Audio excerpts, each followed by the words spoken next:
आपण पाहत आहात प्रेस मीडिया न्यूज। जालन्यामध्ये महाराष्ट्र वक्फ मंडळाचे अध्यक्ष समीर काजी यांनी घेतली आमदार अर्जुन खोतकर यांची भेट। जालन्यातील प्रलंबित असलेल्या वक्फ संदर्भातील विषयांवर बैठक। महाराष्ट्र वक्फ मंडळाचे अध्यक्ष समीर काजी यांनी माजी आमदार अर्जुन खोतकर यांची भेट घेतली आहे। यावेळी जालन्यातील प्रलंबित असलेल्या वक्फ संदर्भातील विषयांवर बैठक पार पडली आहे। महाराष्ट्रात वक्फच्या 60% जमिनींवर लोकांनी अतिक्रमण केलंय अशी माहिती काजी यांनी दिली आहे।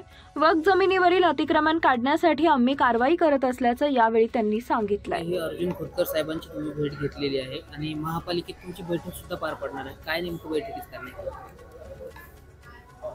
आज येथे माझे जे वरिष्ठ नेते आहे अर्जुनजी खोतकर साहेब यांचा मला 2 दिवसापूर्वी फोन आला होता की जालन्यामध्ये काही वक्फचे विषय प्रलंबित आहेत, महानगरपालिकाशी निगडीत असतील या महसूल खात्याशी असतील किंवा जे इथले जालन्याचे जे जनतेशी निगडीत, त्या विषयावर एक चर्चा करण्यासाठी आणि जे काही डिस्प्यूट्स आहे त्याच्यावर आपण काय मार्ग काढू शकतो कायदेशीर मार्गाने, त्याच्यावर चर्चा करून निर्णय घेण्यासाठी एक आजची बैठक आयोजित केलेली आहे।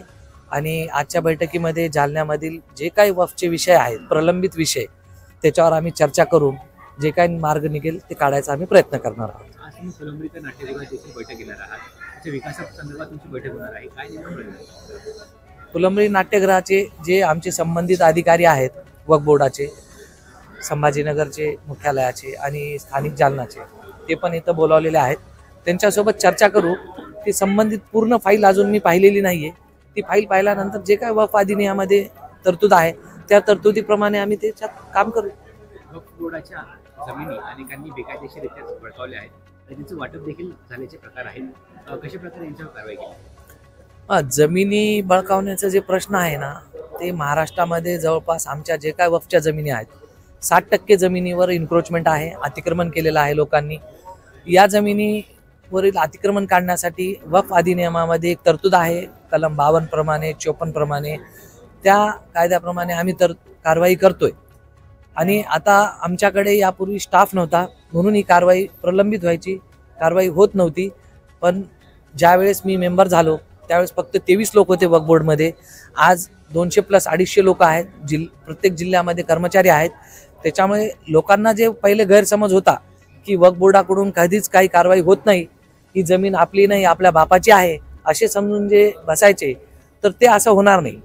आता वक्फ कायद्यामध्ये आमच्याकडे भरपूर स्टाफ आलेला आहे, प्रत्येकावर कारवाई होणार आहे आणि जी वक्फची जमीन आहे आम्ही ती घेणार। आणि जी जमीन वक्फची नाहीये, लोकांमध्ये असा पण संभ्रम निर्माण होतोय की वक्फ कोणाची जमिनीवर दावा देऊ शकतो, जी जमीन वक्फची नाहीये त्या जमिनीवर आम्ही कधी हक्क सांगणार नाही आणि त्याच्यावर कुठल्याही इलिगल कारवाई करणार नाही।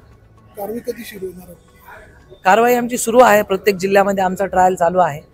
लवकरच म्हणजे जालना जिल्ह्यात पण काही लोकांवर आम्ही कारवाई केलेली आहे आणि अजून फास्ट जलद गतीने ती कारवाई होईल।